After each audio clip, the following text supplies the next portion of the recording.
समर्थ रामदास स्वामी विरचित मनाचे श्लोकमधील श्लोक क्रमांक 17 हा मानवी मनाच्या सर्वात मोठ्या आजारावर म्हणजे चिंतेवर अमोघ उपाय सांगणारा श्लोक आहे. आधीच्या श्लोकात लोभ आणि पुनर्जन्माचं चक्र स्पष्ट केल्यानंतर समर्थ या श्लोकात माणसाला वर्तमान काळात जगण्याचा आणि निसर्गाच्या कर्माच्या नियमांचा स्वीकार करण्याचा मोलाचा सल्ला देतात. विषय व्यर्थ चिंतेतून मुक्ती आणि कर्माचा सिद्धांत. नमस्कार मित्रांनो, आजच्या धावपळीच्या युगात माणसाला एक भयंकर आजार जडला आहे. त्याचं नाव आहे ओव्हर थिंकिंग, म्हणजे चिंता. उद्या काय होईल, माझं कसं होईल, माझी नोकरी टिकेल का, या आणि अशा हजारो चिंतांनी माणसाचं आजचं सुख हिरावून घेतले आहे. आपण अनेकदा अशा गोष्टींची चिंता करतो ज्या कधी घडणारच नसतात. याच मानवी स्वभावावर 17व्या श्लोकात समर्थ रामदास स्वामी अत्यंत रोकडं बोट ठेवतात.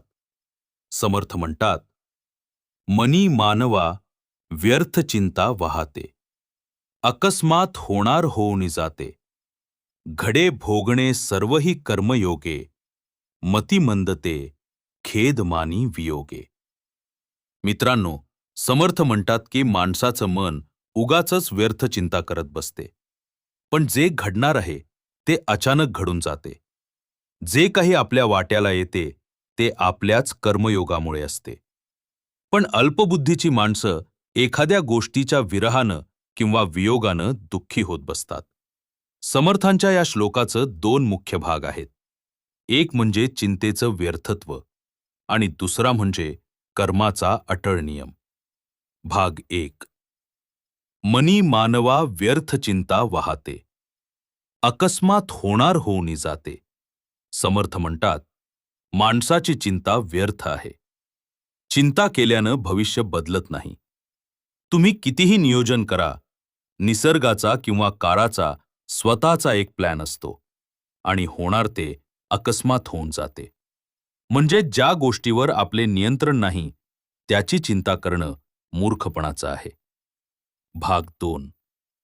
घडे भोगणे सर्वही कर्मयोगे, मती मंदते खेद मानी वियोगे. आपल्या आयुष्यात जे काही सुख किंवा दुःख येते ते कर्मयोगानं म्हणजेच आपल्याच पूर्वकर्मांच्या फळामुळे मिळते. पण मतिमंद, इथे मतिमंद म्हणजे कमी बुद्धीचा नव्हे, तर ज्याची प्रज्ञा अज्ञानानं झाकोळली आहे असा माणूस. एखाद्या प्रिय व्यक्तीच्या, वस्तूच्या किंवा पदाच्या वियोगानं खेद करत बसतो, रडत बसतो. जगाचा नियमच मुळी संयोग आणि वियोग हा आहे, हे तो विसरतो. चिंता न करता ईश्वरावर आणि कर्मावर विश्वास कसा ठेवावा यावर महाराष्ट्रातील संतांनी अप्रतिम अभंग रचले आहेत.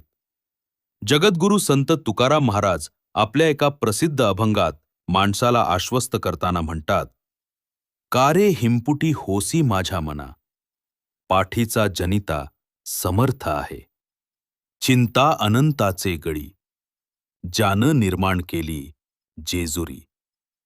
तुकोबा म्हणतात, अरे मना, तू का दुःखी आणि चिंतेत होतोस? ज्या भगवंतानं तुला जन्माला घातले आहे, ज्यानं सृष्टी निर्माण केली आहे, त्याला तुझी काळजी आहे. तू फक्त तुझे कर्म कर. तसेच संत कबीरदास चिंतेवर अतिशय सुंदर भाष्य करतात. चिंता ऐसी डाकिनी काटी कलेजा खाय, वैद बिचारा क्या करे, कहा तक दवा लगाय.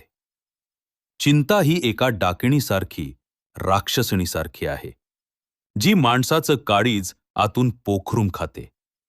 त्यावर कोणताही डॉक्टर इलाज करू शकत नाही. इलाज फक्त एकाच गोष्टीवर आहे, तो म्हणजे ईश्वरी इच्छेचा स्वीकार. संस्कृत साहित्यातही चिंतेवर आणि कर्माच्या भोगावर एक प्रसिद्ध सुभाषित आहे. चिंता व्याधी प्रकाशेन शरीरम शोषमुच्छती, अवश्यम भावी भावानाम प्रतिकारो न विद्यते. अर्थात चिंतेमुळे शरीर वाळून जाते. जे घडणार आहे त्याचा कोणताही प्रतिकार करता येत नाही. त्यामुळे जे कर्मानुसार येणार आहे त्याला सामोरे जाणं हाच शहाणपणा आहे. मित्रांनो, समर्थांचा हा विचार आजच्या आधुनिक मानसशास्त्राचा आणि पाश्चात्य देशातील स्टॉइक तत्वज्ञानाचा मुख्य स्तंभ आहे. रोमन सम्राट मार्कस ऑरेलियस आपल्या मेडिटेशन्स पुस्तकात लिहितो, तू आज चिंतेतून बाहेर पडू शकतोस, कारण चिंता तुझ्या बाहेर नाही, तर ती तुझ्या आत, तुझ्या विचारांमध्ये आहे. तो पुढे म्हणतो, निसर्गानं जे काही तुझ्या वाट्याला आणले आहे त्याचा प्रेमानं स्वीकार कर. अमोर फाती, लव ऑफ फेट. समर्थांचे कर्मयोगे घडे भोगणे हे याच अमोर फाटी या संकल्पनेशी तंतोतंत जुळणारे आहे. जगप्रसिद्ध सिरेनिटी प्रेयरमध्ये लेखक म्हणतो, हे ईश्वरा, ज्या गोष्टी मी बदलू शकत नाही त्या स्वीकारण्याची शांतता मला दे. ज्या गोष्टी मी बदलू शकतो त्या बदलण्याचे धैर्य मला दे. आणि या दोन्हीमधला फरक समजण्याचे विवेक मला दे. समर्थ देखील आपल्याला चिंतेतून मुक्त होण्यासाठी याच विवेकाची कास धरायला सांगतात. काही समीक्षकांच्या मते समर्थांचा मुख्य उद्देश माणसाला चिंतामुक्त करून कर्तव्यदक्ष बनवणे हा आहे. चिंता ही माणसाची कार्यक्षमता नष्ट करते. जेव्हा तुम्ही हा विचार करता की माझ्या वाट्याला जे आले आहे ते माझ्या कर्माचं फळ आहे, तेव्हा तुम्ही कोणालाही दोष देत नाही. तुम्ही तक्रार करणं बंद करता आणि वर्तमान काळात काम करायला मोकळे होता. तर मित्रांनो, समर्थ रामदास स्वामींचा हा 17वा श्लोक आपल्या दैनंदिन जीवनासाठी एक उत्तम स्ट्रेस मॅनेजमेंटचा धडा आहे. जेव्हा जेव्हा तुमचे मन काळजीत बुडेल तेव्हा स्वतःला हे 3 नियम सांगा. 1.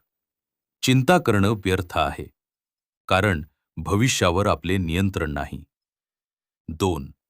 स्वीकृती, जे अचानक घडणार आहे ते घडणारच आहे. परिस्थितीशी भांडण्यापेक्षा तिचा स्वीकार करा. 3. वियोगाचा दुःख करू नका. आयुष्यात काही हरवले, कोणी सोडून गेले, तर तो निसर्गाचा नियम आहे असे समजून पुढे चालत रहा. चिंता सोडा आणि चिंतेच्या जागी चिंतन सुरू करा. तुम्हाला समर्थांचा हा चिंतामुक्तीचा मंत्र कसा वाटला? तुमच्या आयुष्यातील चिंता तुम्ही कशा दूर करता? कमेंट्समध्ये नक्की लिहून कळवा. हा सुंदर आणि मनाला शांत करणारा व्हिडिओ आवडला असेल तर लाईक करा. ज्या मित्रांना खूप ओव्हरथिंकिंग करायची सवय आहे त्यांना हा व्हिडिओ नक्की शेअर करा आणि चॅनलला सबस्क्राईब करायला विसरू नका. जय जय रघुवीर